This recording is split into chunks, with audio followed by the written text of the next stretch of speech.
Hello children, I welcome you to the second and the last session of the chapter, The Rise of New Kingdom. Today, once again, we shall be talking about Gurjara Pratihara. The founder was Nagabhatta I, and the other important rulers included Vatsaraj and King Bhoj. So, Vatsaraj and King Bhoj. Now, if I talk of King Bhoj, then King Bhoj introduced silver coins, and those silver coins had the mark of Varaha. Varaha means Lord Vishnu, and he himself was called Adi Varaha. That means incarnation of Vishnu in human form. And then he was succeeded by Mahendra Pal. So he introduced silver coins and he was succeeded by Mahendra Pal. Then Al-Masudi was a foreign traveler. Al-Masudi was a foreign traveler who wrote about Gurjara Pratihara, and he told how Gurjara Pratihara patronized art, literature, language, and there is also an inscription in Karnal, that is Haryana, where it's mentioned that they used to import horses from Arabia and from Central Asia.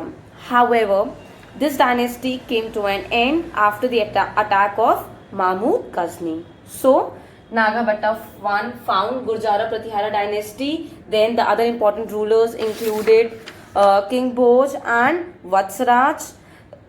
During King Bhoj's reign, the empire was the largest, and he introduced silver coins which had the mark of Varaha, that means Lord Vishnu. He himself was called Adi Varaha. He was succeeded by his son Mahendra Pal, and then Al-Masudi wrote that they patronized art, literature, music, language. So they patronized mainly language, literature, and then they also imported horses from Arabia. And with the defeat with the attack from Mahmud Ghazni, this kingdom, this dynasty came to an end. Now, let's talk about Pala dynasty. Let's see about Pala dynasty. Who founded Pala dynasty? Pala dynasty was founded by Gopala. And then the greatest rulers were Dharmpal and Devpal, very easy to learn. And then they believed in education, and they founded Vikramshila University of Bihar, which was founded by Dharmpal basically. However, they faced lot of threat from Rajputas, because all of them wanted to capture Kannauj, and Kannauj did not fall in their hands, and because of Kannauj they weakened their position, and they allowed the Turks, the Afghans to rule over India. So this was very, very ironical. And then okay, let's discuss about Pala dynasty once again. So let's discuss about Pala dynasty once again. Pala dynasty was founded by Gopala. Then the greatest rulers were Dharmpal and Devpal. Dharmpal founded Vikramshila University, that means they patronized learning. Then they ruled over Tibet, then modern Nepal, Assam, Orissa, that is Odisha now, and they had threat from Rajputas, who ruled over the southern India, and besides this, all of them wanted to control Kannauj. However, Kannauj did not fall into the hands of any of them. Rather, they weakened their position, allowing the Turks and the Afghans to rule over India. And then the Pala dynasty came to an end after the Sena dynasty attacked them. And the Sena dynasty was finally defeated by Delhi Sultanate. So, after the Pala dynasty, there came Sena dynasty. And after the Sena dynasty, Delhi Sultanate. Right? Now, let's discuss about Rajputas. They ruled over southern India. I discussed between Krishna and Kaveri. They ruled for over 200 years. This dynasty ruled over for over 200 years, and the most important ruler was Danti Durga. Yes, he was also known as Danti Varman. He was the most important ruler. Who was the most important ruler? Danti Durga, also known as Danti Varman. So let's discuss again. The Rajputas ruled over the southern part, that is between rivers Krishna and Narmada, and they ruled for over 200 years. And the founder was Danti Durga or Danti Varman. Who was the founder? Danti Durga or Danti Varman. And of course, they kept attacking the Pala dynasty, and all this weakened the position of the Indian rulers. And the Rajputas were very, very tolerant. They allowed everyone to practice their own religion, be it Jain, be it Islam. All the religions were allowed, and they got this famous Kailash temple built at Ellora, and they also got those rock cut caves at Elephanta built. So their achievements include the Kailash temple and the rock cut caves.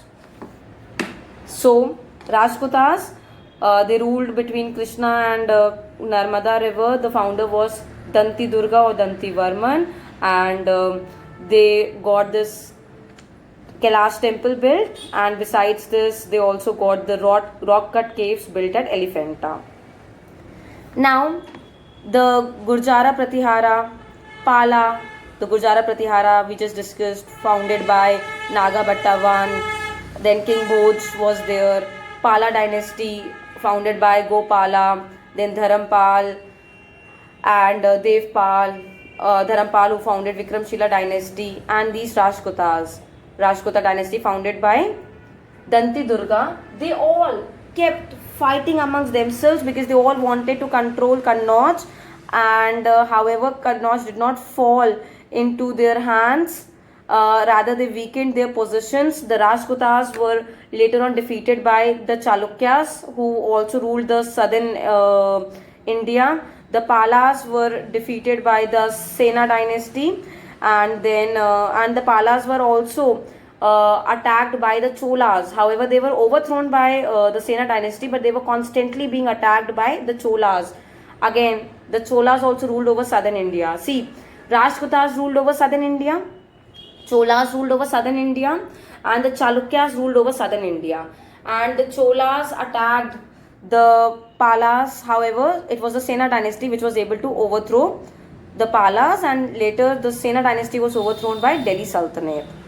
Then the Pratihara rulers, the Pratihara rulers were attacked by Mahmud Ghazni, and then finally the dynasty broke. There were certain ministers who took advantage of the situation, and they started declaring themselves as independent rulers, and eventually the Pratihara dynasty also got split, and there was also downfall witnessed. The reason for the downfall was that there was lack of unity between Palas, Gurjara Pratihara and Rajputas, and of course the advantage was taken by Cholas, later Chalukyas, who kept attacking them, and then Mahmud Ghazni attacked. Who was Mahmud Ghazni exactly? Mahmud Ghazni was from Afghanistan, and he had heard about the wealth of India, and he already had control over Iran, Central Asia, and then he decided to plunder India, and he came and he raided Somnath temple. Then he attacked various other temples, and then he took away all the wealth to his capital. The name of his capital was also Ghazni. He was Mahmud Ghazni, and his capital was also Ghazni. Then he had a well organized army. He never wanted to stay in India. He was never interested in staying in India. And when Mahmud Ghazni came to India. So along with him came Al-Biruni. We have discussed about him in the first chapter, Al-Biruni, and Al-Biruni has mentioned about India in his book Kitab-i-Hind, where he tells about the wealth of India.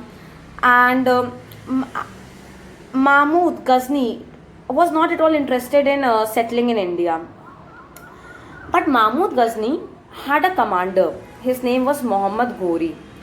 He was very much interested in India. So what have I told? That Mahmud Ghazni, he just wanted to plunder India and he just wanted to leave India. So he kept plundering India and leaving for his capital Ghazni. And along with him, there came a scholar to India, Al-Biruni, who wrote the book Kitab-i-Hind. And Al-Biruni was the first Muslim to study Purans, and he also introduced Bhagavad Gita to the Muslim readers. He was actually a scholar, Al-Biruni. And then Mahmud Ghazni was never interested in settling in India, but then Muhammad Ghori was interested in settling in India. Then Muhammad Ghori, after the death of Mahmud Ghazni, he became independent and he attacked the ruler of Gujarat. He was defeated. The Gujarat rulers were very, very brave. Then he conquered Multan. Then he wanted to capture Delhi, and Prithviraj Chauhan was there in Ajmer. Okay, Prithviraj Chauhan was also a great ruler. However, he was also defeated by the ruler of Gujarat. So Muhammad Ghori was also defeated by the ruler of Gujarat, and Prithviraj Chauhan was also defeated. Now Prithviraj Chauhan, since he was defeated by the ruler of Gujarat, so he decided to capture Punjab. Muhammad Ghori also wanted to capture Punjab. As a result, both the parties, Prithviraj Chauhan and Muhammad Ghori, they both fought in the first battle of Tarain. And in the first battle of Tarain, Prithviraj Chauhan was victorious. Right, and in the first battle of Tarain, Prithviraj Chauhan was victorious. Then Muhammad Ghori and Prithviraj Chauhan fought a number of times, and all Rajput rulers supported Prithviraj Chauhan except Raja Jayachandra of Kannauj, because Prithviraj Chauhan eloped with his daughter. So he stayed away. Then there was second battle of Tarain. This time Muhammad Ghori defeated Prithviraj Chauhan by treachery. Prithviraj Chauhan spared life of Muhammad Ghori a number of times. But Muhammad Ghori got one chance and he defeated Prithviraj Chauhan, and later Prithviraj Chauhan died and the death was very, very painful. So and then Muhammad Ghori defeated Raja Jayachandra also. Raja Jayachandra of Kannauj in the battle of Chandwar. And with this, there came Delhi Sultanate. I mean, after Muhammad Ghori came Qutbuddin Aibak, and Qutbuddin Aibak, after that Qutbuddin Aibak, and this started this laid the foundation of Delhi Sultanate in India. So let's discuss about this in detail now again. So I discussed about Ghazni, Al-Biruni, and after Ghazni, his commander Muhammad Ghori came to India. He captured Multan. He was defeated by the ruler of Gujarat. Prithviraj Chauhan was also defeated by the ruler of Gujarat. They both wanted to capture Punjab, and they fought in the first battle of Tarain. Prithviraj Chauhan succeeded. However, in the second battle, Muhammad Ghori defeated Prithviraj Chauhan. Then Prithviraj Chauhan was supported by all the Rajput rulers except Jayachandra, and actually Prithviraj Chauhan eloped with daughter of Jayachandra, and later Jayachandra was also defeated by Muhammad Ghori in the battle of Chandwar. Then Muhammad Ghori, when he was returning to Ghazni, he was killed. He was assassinated on his way, and he left behind Qutbuddin Aibak and the Khaljis, Bakhtiyar Khalji, and this laid the foundation of Delhi Sultanate. Actually, Muhammad Ghori was also returning. So it was Kutubuddin Aibak and Bhaktiar Khalji who decided to stay in India and to rule over India. Uh, Muhammad Ghori also wanted to capture, and then he wanted to leave India. He did not want to stay in India. He just wanted his commanders to rule over India. However, Kutubuddin Aibak and others, they stayed in India and then they ruled over India. So, and of course, Muhammad Ghori laid the foundation of Turkish rule in India because he started capturing the places. However, did not want to stay in those places. He wanted the commanders to look after those places. So, but he laid the foundation of Turkish rule in India. Now, let's discuss about the Chola dynasty. So, let's see about the Chola dynasty, about Raja Raja I, about their art, architecture, Brihadeshwar temple, and more. The Chola dynasty ruled over southern India. The Cholas, their capital was Thanjavur, earlier it was called Tanjore. The founder was Vijayala, and the greatest ruler was Raja Raja I. So the Cholas ruled over southern India. Their capital was Thanjavur. Founder was Vijayala. The greatest ruler was Raja Raja I, and they believed in goddess Nishambasudini, and they also got the temples constructed. In fact, Vijayala, he got the temple constructed of goddess Nishambasudini. Then Raja Raja I was the greatest ruler. He had a very strong navy. He also occupied Sri Lanka, the regions of Sri Lanka. Then he defeated Cheras. Cheras were also important rulers of south. He also who ruled over Thiruvananthapuram, and he also defeated Pandyas who ruled over Madurai. And he had control, since he had strong navies, of course he had control over Malabar coast, and he got control by defeating the Chalukyas, the Cheras and the Pandyas, and he also had control over Cholamandalam coast. So Raja Raja I ensured that he had strong navy. And how he had strong navy? By defeating Pandyas, Cheras, and later Chalukyas. And he got, Vijayala got the temple of Nishambasudini built, but then he got the temple of Brihadeshwar built. Brihadeshwar temple is of great importance, and it was it was built by Raja Raja Chola. Then he also sent his army to conquer Maldives. Then the temples, of course, they are very, very beautiful. The temples at Thanjavur, the temples at Gangai Konda Cholapuram. Gangai Konda Cholapuram, this is a place. Gangai Konda Cholapuram. And there also Gangai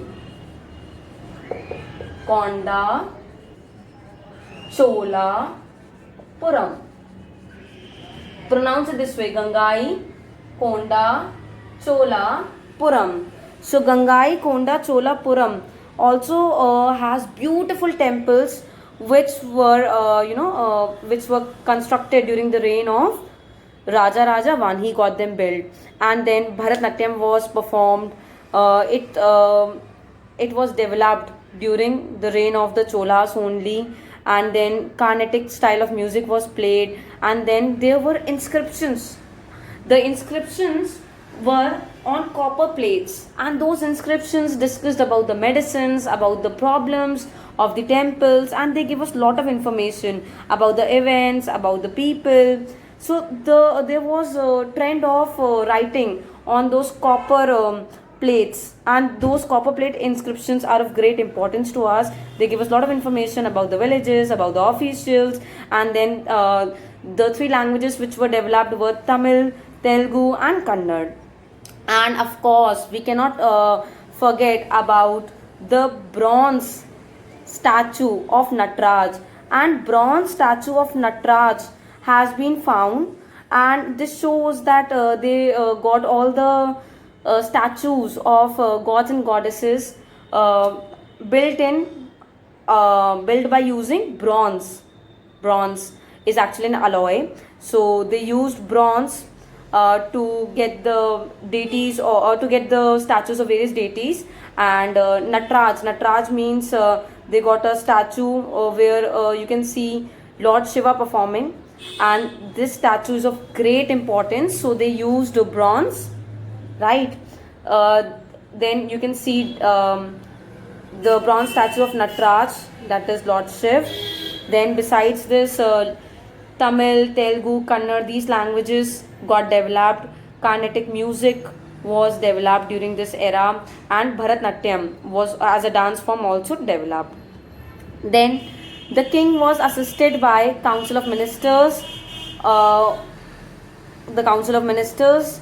And then the way we have cities, then the city is divided into various districts, like we have Kanpur Nagar, we have Kanpur Dehat, this way. So the same way, there also the administration was more or less the same way. For example, there were various provinces or mandalams. The mandalams were divided into districts. So you can imagine mandalams as cities, and the cities were divided into various districts, and the districts were called Valandas. Then the group of villages were together called Nadus. Then there were, of course, governors. The way today we have mayors to look after cities, so there they had those governors to look after mandalams. And then, of course, there were towns also, right? Towns means which were not fully which were neither village nor city, somewhere in between, so they were called nagarams. And a large town was called Tanur. And of course, the governors also hailed from the royal families. So let's discuss again. The way today we have cities, at that point of time the Chola dynasty called them mandalams. The mandalams were divided into various districts or valandas. Then if I talk of the group of villages, they were together called nadus. And then there were governors to look after the cities, that means mandalams. And then the towns were called nagarams. A large town was called Tanur. Then if I discuss about agriculture, they cleared forests, they developed agriculture, they grew 2 crops in a year, and they had artificial method of supplying water to the crops. That means they had well organized irrigation system.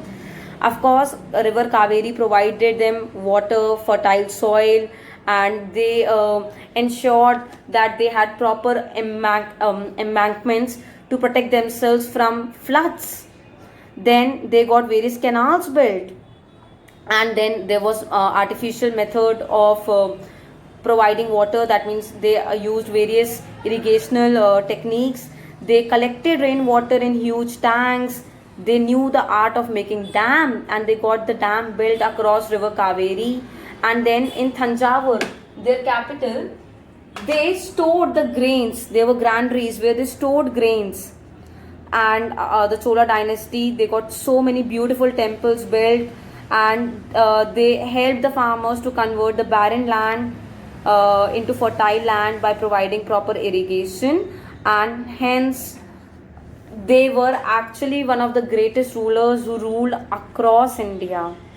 And with this, I wind up the session and request all of you to go through the content of the chapter well and take very, very good care of yourselves. Thank you and have a great day ahead.